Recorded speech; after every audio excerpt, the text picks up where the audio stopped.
Let us look into the other symbolism within these cards and find what other information they hold for us. First, let us return to the magician, who is symbolic for the divine male twin soul in the ethereal form. Both the magician and high priestess cards are showing the divine male and female twin souls have not yet manifest into their physical state. They still only exist in their ethereal form. We see the magician wears a red cape, and this red material is symbolic for the divine male twin soul. And if we look to the high priestess, she is wearing blue. We will often see these red and blue coloured garments representing the divine male or female twin souls depicted in religious paintings. The divine twin souls are often shown wearing these red and blue garments. However, sometimes they are worn on another person to represent the divine twin souls, or even as just material floating or resting nearby. However, whenever the symbols of red and blue cloth are depicted in a painting, they are representing the divine twin souls. The magician stands behind a square table, symbolizing that even in the ethereal form, he is more connected to the foundational characteristics. And this is because he has more of a connection to our sun, the manifester of the physical plane. Now let us look to the High Priestess card in more detail. We see that she sits on a throne with the opened Torah on her lap. And as discussed in the last video, this is symbolic for her ability to make coherent and rational sense of divine knowledge, which the Torah represents. The curtain behind her symbolizes the veil between the physical and ethereal planes, and she is positioned in front of it, showing she has more of a connection to the ethereal plane, and due to this, she is also more connected to the divine. In Michelangelo's painting called The Creation of Adam, we see God's arm is around the divine female twin soul, who in this instance is being represented by Lilith. This is symbolic for the divine female twin soul being closer to God and the divine. We can also see the red and blue cloth symbolic of the divine male and female twin souls being depicted within this painting. However, this connection to the divine is also represented in the 8 pomegranates shown on the curtain. 8 is symbolic for the immortality of the divine female twin soul. And when we look deeper into the symbolic meaning of the pomegranates, we find they are also connected to God consciousness and Orion. Let us first look to where they are mentioned in 1 Kings 7, verses 13 to 22. These verses tell of the pomegranates depicted on the 2 pillars standing at the entrance of King Solomon's temple, which represents God consciousness. These are the same pillars also depicted on the High Priestess card, which stand for Yachin and Boaz. These 2 pillars are representing the gateway to the God consciousness of Orion, and this gateway can only be accessed through the heart, for the gates only open to those who are deemed worthy of immortality. If we look to verse number 20, it says, "The capitals of both pillars, above the bowl-shaped part next to the network, were the 200 pomegranates in rows all around." Now, if we look to the number keys we have from ancient Egypt, 20 is shown to us as one of the numbers connected to the heart. However, you will also note that the number 8 is related to the heart too, as is the sun. And we see a cross is also depicted on the chest of the High Priestess. This is also showing the connection of the sun and the heart. It is also interesting to note that the heart of a human fetus beats for the first time on the 20th day. There is also a connection between the 200 pomegranates on the 2 pillars and the sun, for there were 200 days from the Venus transit on the 5th of June in 2012 to the December 21st solstice. As discussed in the first video, this is when Horus, the new sun, was birthed. The High Priestess also wears the headdress of Isis, who is also symbolic of Venus. And we can see that in the paintings where Mary is depicted with the pomegranate, she is holding Jesus as a child. The pomegranate and the divine female twin soul are also mentioned in another verse in the Bible, with this quote from the Song of Solomon 4:3. Thy lips are like a thread of scarlet, and thy speech is comely. Thy temples are like a piece of pomegranate within thy locks. We can clearly see that he is speaking of the divine female twin soul. And if we look to Lilith and Mary Magdalene, who are symbolic of the divine female soul, there is mention always made of their beautiful long hair. And the verse 4:3 equals 7, which also equates to ethereal form. There is also a strong connection to the divine female twin soul and God consciousness in Orion within the Greek and Roman mythology regarding the goddess Hera, who is directly related to Zeus, being one of his three sisters.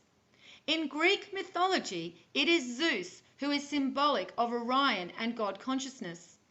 Hera is often portrayed with the pomegranate in her hand, and the cow, lion, and peacock are also sacred to her. So once again here with Hera, we see the female twin soul and a connection to the peacock, symbolic of the changing light, bringing in higher consciousness and with it divine knowledge. However, with the mythology of Hera, there is a direct connection to Orion. For in the Orion story, Hera cast Pomegranate Side, an ancient city of Antalya, into dim Erebus for daring to rival Hera's beauty. This is speaking of the waxing and waning of consciousness and the access to divine knowledge within the divine female twin soul that comes with the new light from Orion. There is also a connection to the pomegranate and divine knowledge in the Jewish tradition, for the pomegranate is seen as a symbol for righteousness, and it is said that the 613 seeds of the pomegranate correspond to the 613 mitzvot, or commandments of the Torah. Even today, many Torah scrolls are stored when not in use with a pair of hollow silver pomegranates placed over the two upper scroll handles. So we can see there is a clear connection within this symbolism with the pomegranates, divine knowledge, and the divine female twin soul. Finally, at the foot of the divine female twin soul, we see the crescent moon is being represented. And again, this is because it is the moon that governs the ethereal plane and births the souls onto the physical realm. Hence, the moon is shown at her foot, close to the ground. And as with everything birthed into existence, this is done with the female energy. And as such, this is also symbolized within the moon shown here on the High Priestess card. We should also note the number on this card and the way it is depicted, which are in Roman numerals. If we look at this number symbolically, it can also represent the number 11. Again, if we look to the number key we have from ancient Egypt, the number 11 is the number connected to the moon and the navel chakra. Edgar Cayce stated the soul burst into the physical container through the Leiden energy point, which was located at the navel area. And we also see this in the inscription of the great high priest of ancient Egypt called Nepaneteru, which says, "The West seeks to hide from him who follows his heart. The heart is a god, the stomach is its shrine." So we see there is a connection to the high priestess, the moon, and the birthing of souls to the navel energy point, and the symbolic representation of the number 2 on this card also confirms this once again. We know we are first and foremost ethereal beings who merely spend time birthed into our physical containers onto the material realm. We experience our incarnations on this realm between the two manifested planes for a period of 26,000 years, which is one precessional cycle. As with all things that exist in our universe, everything is a microcosm and macrocosm of the other, a fractal within a fractal. And as Hermetics tells us, this manifests on all the planes, physical, spiritual, and mental. However, the cycle we experience as physical beings incarnating on the physical plane is a smaller microcosm to the cycle of our ethereal self existing on the ethereal plane. This is why some may look at the time frame of 26,000 years as quite a large period of time, and that is because it is being viewed from a physical perspective. However, if you look at it from an ethereal perspective, 26,000 years is not such a long time. And just as our physical bodies go through the cycle of death and resurrection, so does our ethereal self. However, the rebirth of the soul is based upon what is written in one's heart, for the returning light will illuminate the good within each soul. In the ancient Egyptian weighing of the heart ceremony, the heart was to be as light as a feather. However, in this instance, light does not just equate to weight, but also the light of Osiris, Orion. As we saw in the previous video regarding the Fool card, the feather is symbolic for Orion, God consciousness, and also the changing angles of light. We are birthed from God consciousness in our true state of being in our ethereal form. And as shown in the Fibonacci sequence and golden mean, we then split into male and female upon creation. Now that we have been manifest from God's mind, we are bestowed with physical attributes representing the container in which our ethereal being will be birthed into. These attributes are symbolized by the cards number 3, the Empress, and 4, the Emperor. So let us now look into what the symbolism reveals in these two cards about the male and female divine twin souls. Let us first start with looking at where these two cards are placed on the Fibonacci sequence and golden mean spiral. We can see the first twin soul to manifest with the physical attributes is the Empress card, which is card number 3 and represents the divine female twin soul who is first to manifest with physical attributes due to her female creation energy on the physical plane. However, this is also because the twin souls are mirrors to each other, and we will often see this represented in the religious depictions of them also. So the order in which they are manifested into their physical forms is the mirror to the order they were created in the ethereal. Let us now look at how these cards relate to the numbers within the golden mean spiral and Fibonacci sequence. We can see the divine female twin soul equates to the number 2, and the Emperor is now connected to the number 3.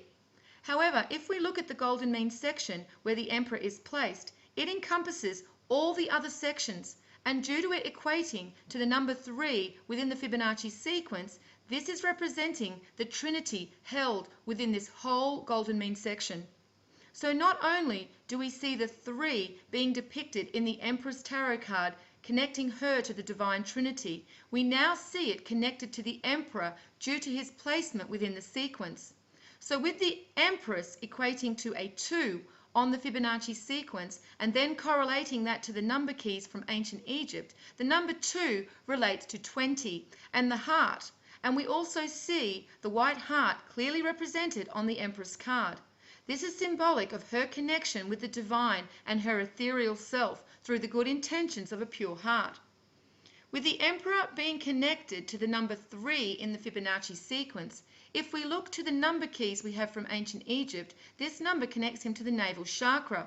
The energy aspects within this chakra, when related to the number 3 instead of 11, are more connected to the sun. And there is a very strong connection to the sun and this chakra, and this is why it is also called the solar plexus. If we look to the Hindu texts, this energy point at the navel is called the Manipura. And according to the Hindu tradition, this chakra is the 3rd primary chakra and is called the City of Jewels. The Manipura symbol for this chakra is depicted by a downward pointing red triangle.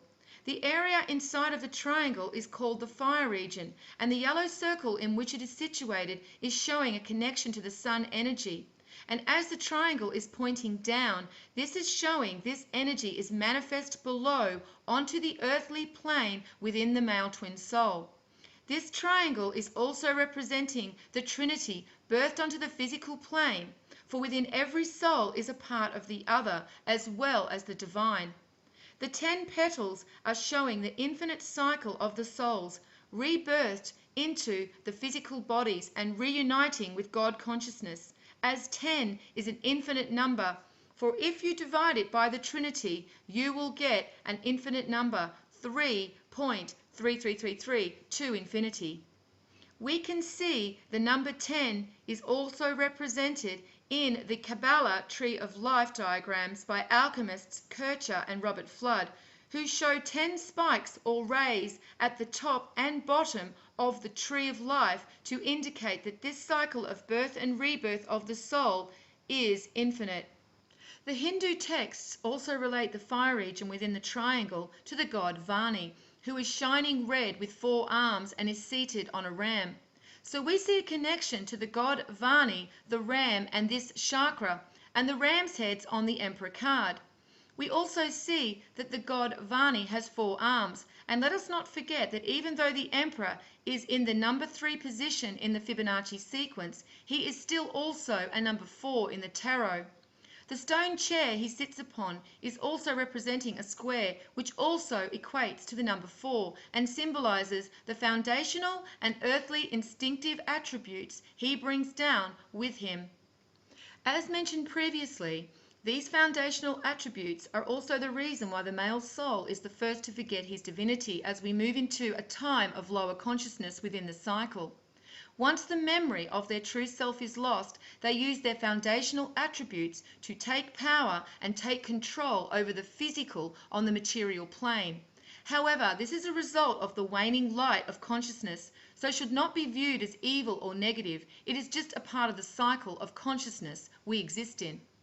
The seed mantra for this chakra is the syllable Ram, and within the bindu or dot above this mantra resides the god Rudra, and he is sometimes described as red or white with 3 eyes and a beard.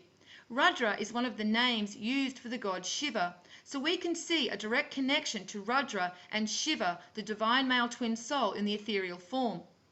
So we see that Rudra represents the foundational and physical aspects of Shiva and embodies the unpredictable and destructive earthly elements within the male twin soul. However, Rudra was also a healer.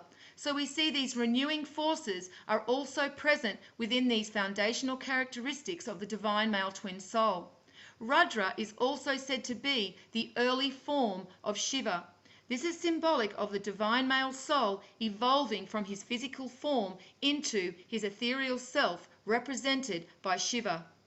Now let us look to what the Emperor holds in his hand. We see in his left hand he is symbolizing the male and female with the Ankh, with both the circle and rod being depicted. His immortality is also symbolized within the Ankh, as it was symbolic for the key of eternal life. The orb in his right hand is known as the globus crucica and was said to show one who had complete dominion over all. In ancient times, the orbs were held by priests as a symbol of the sun and its power.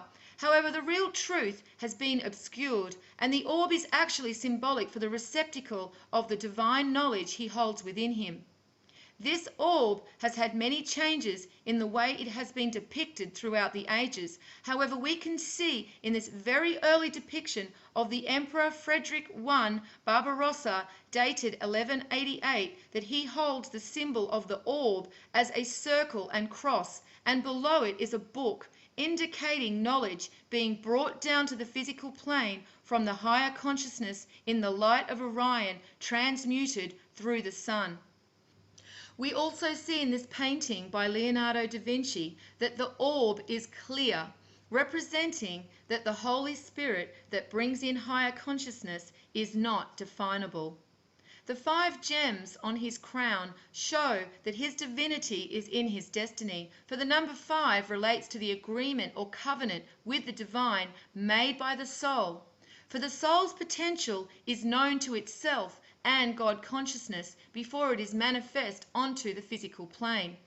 In James 1:12 it states, "Blessed is the man that endures trial, for when he is tried, he shall receive the crown of life, which the Lord has promised to them that love him."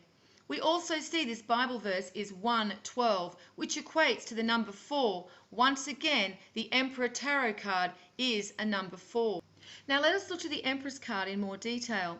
Firstly, we see that the earthly plane is not shown as rugged and harsh as it was on the Emperor card. And this is because the divine female soul has a natural connection to the higher energies of Mother Earth, symbolized by the 7 tree peaks. For the number 7 is connected to the ethereal and higher states of being. The 8 pearls on her necklace are symbolic of her immortality. She has 11 stars on her crown, and this is showing the connection to the creation aspect within her on the material plane, as 11 is connected to the manifesting of souls onto the physical plane. She also holds her scepter higher, again showing her connection to the ethereal. The scepter is also representing the rod and the male twin soul, and the circle at the end of the pillow is symbolic of the ring and the female twin soul. We also see at the top of her scepter there is the same orb that was on the Emperor card, symbolic of the divine knowledge he holds within him. The illumination of divine knowledge within the female twin soul is symbolized by the pomegranates on her gown. These were depicted on the curtain in the previous card, the High Priestess, but now she wears them on her garment. These pomegranates are showing the female twin soul's understanding of the Torah and the divine knowledge which it represents. She also sits upon a white hart, showing again she is close to the divine. And we see the symbol for Venus is shown within the heart. Aphrodite is a goddess connected to Venus, and her other symbols are the dove and the pomegranate. The dove is symbolic of Venus bringing in the light of God consciousness, and we can see this is represented with the dove in religious paintings, showing the Holy Spirit or light that brings with it the illumination of divine knowledge. Aphrodite's symbols also included wheat, and we can see wheat is depicted at the bottom of the Empress card. In Christian mythology, wheat was symbolic for the children of truth. And in Matthew 13:24, Jesus said, "The good seed, the wheat, are the children of the kingdom, the product of truth, which the sower had sowed." On the ancient Egyptian number keys, we see that 13 is at the crown chakra and represents the death of the physical container to reunite with God consciousness. 2 plus 4 is 6, and 6 represents the physical form. This is showing truth is the seed one needs to sow to return to God consciousness from the physical form. And again in this verse, Psalms 55, "The wheat are the true church, gathered with the sickle of truth. Gather my saints together unto me, those that have made a covenant with me by sacrifice." 5 and 5 are symbolic of the agreement or covenant with the divine made by the twin souls before they are manifest onto the physical plane. And 5 plus 5 equals 10, which is symbolic of them honoring this covenant and living in truth, being their key to this infinite cycle and their immortality. So now we have unlocked the symbolism within these 2 cards. Let us move on to the next card, the Hierophant. Every effect has its cause. Everything happens according to law. Chance is but a name for law not recognized. There are many planes of causation, but nothing escapes the law. This is the 6th Hermetic principle of cause and effect. So there is no such thing as chance. Your destiny is applied to you to test your soul and see if you are worthy of your immortality. And this is a covenant and agreement each soul accepted. We see this application of cause and effect to our existence also related in the Kolbrin Bible, where it states, "Destiny may be likened to a man who must travel to a distant city, whether or not he wishes to make the journey, the destination being his destiny. He may choose whether to go by way of a river or by way of a plain, whether across mountains or through forests, on foot or horseback, slow or fast. And whatever befalls because of this decision is fate. If a tree falls on him because he chose the forest path, it was fated. For luck is an element of fate. Destiny leaves no choice. Fate gives limited choice, which may be good or bad, but it cannot be averted. What is fated must be, for at no point can there be any turning back. It is when our tests are done at the end of a cycle, and we have seen through these tests in truth with strength of heart, the soul is rewarded with immortality. It is then the soul can be at rest and there can be peace within our hearts. As it says in Psalms 116:7, "Return unto your rest, O my soul, for the Lord has dealt bountifully with you." 116 equals 8, which equates to immortality on the Egyptian number key, and 7 equals the ethereal soul. The Hindu texts relay this chakra point is where the nectar Amrita drips down from the bindu, symbolized on the mandala, and is split into either a pure form or a poison. However, it is also known as the purification center, so therefore symbolic of redemption. Amrita is a Sanskrit word that literally means immortality and is often referred to in Hindu texts as nectar. The word's earliest occurrence is found in the Rig Veda, where it is also referred to as soma, the drink which bestows immortality upon the gods. The Greeks called this nectar ambrosia, and it carries the same meaning. So we can see this energy point is very important, as it determines whether we continue this cycle of the soul and experience immortality and Zep Tepi, or whether we become accustomed to the taste of the poison and experience death and decay. A bindu dot in a mandala or mantra is symbolic for the manifesting point of that chakra. So we see this chakra is very much tied to the immortality of the soul. And it is not only in the mental projection of our will from the third eye chakra, but the expression of it onto the material plane that grants or denies our immortality. This chakra is also associated with the element of ether, and as such shows the connection between the third eye chakra that is situated completely in the ethereal and the heart chakra, which is our energy point that is anchored between the ethereal and physical plane. At the bottom of the card, we see the male and female twin souls are depicted about to take their covenant with the divine. The male soul is on the left, and we can see that he is now wearing on his shirt the flowers that were above his head in the magician card. The female twin soul on the right has the blue and white flowers on her shirt, symbolic for her blue dress and white pillar in the high priestess card. These pillars are also represented on the Hierophant card and the Justice card, for again, they are symbolic of the veil between the physical and ethereal planes. And on the Hierophant card, they are showing that the energetic force of the Hierophant stands between the two pillars and represents the conscious acknowledgement of this pledge with the divine before entry to the material plane is granted. On top of the pillars, we see a flourish on each pole. This is representing the ethereal form of the divine male and female twin souls. They are clearly depicted differently to ensure a distinction between them is made. The Hierophant points his two fingers upwards to indicate both the twin souls are answerable only to the divine. However, the two crossed keys show each soul's destinies are also entwined, and they sit in front of the Hierophant, showing that the covenant with each twin soul is also overseen by God. On each side of the keys, we see a disc divided into 4 parts, equating to 8 pieces. 8 represents their immortal soul and shows that their immortality is bound within their covenant to the divine.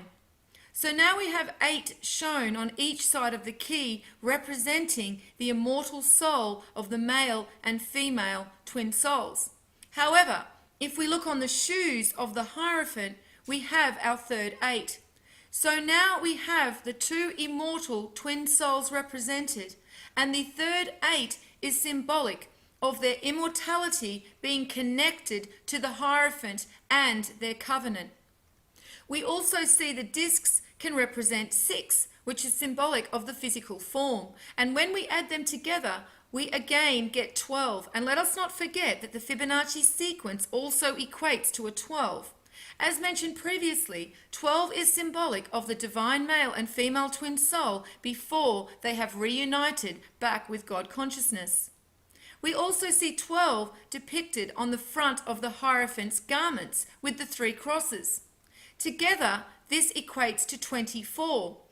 If we divide 24 by the Trinity, we get 8 once again. He holds the triple cross, or otherwise known as the papal cross. The 3 bars of the cross represent the Trinity of the divine and the male and female twin soul. We see the Hierophant holds this cross in his hand, symbolic for the covenant he holds between them all.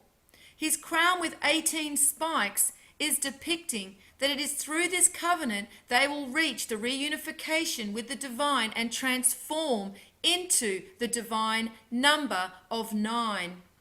And finally, we see again in this verse 2 Corinthians 5:10, it states, "For we must all appear before the judgment seat of Christ, that everyone may be recompensed for things done in his body, according to what he has done, whether it be good or bad." We can see the covenant represented in this verse by the number 5, and again the infinite cycle of the twin souls and their covenants are represented in the number 10.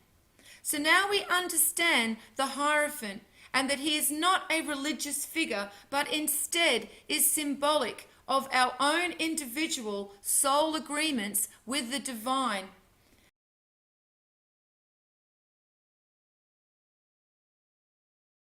Picking up the tarot, oh yeah, what are my friends going to think, and oh, isn't it, haven't I heard that Aleister Crowley's the devil's own, and haven't I heard that Man Blavatsky's the devil's own, and the tarot, oh Jesus, I can't touch it. In other words, knowing nothing about it except what you've gleaned from this exoteric, crazy, mad-ass world, which is so full of crime, debauchery, and loathsome features.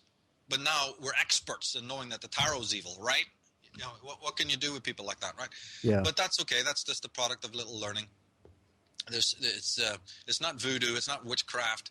It's not evil. It's incredibly it's a therapy. It's a form of therapy. At the most primitive level, it works like any psychological test, like the Rorschach ink blot test, or the Myers-Briggs test, and many of these other tests. Except that it takes the temperature of your psyche.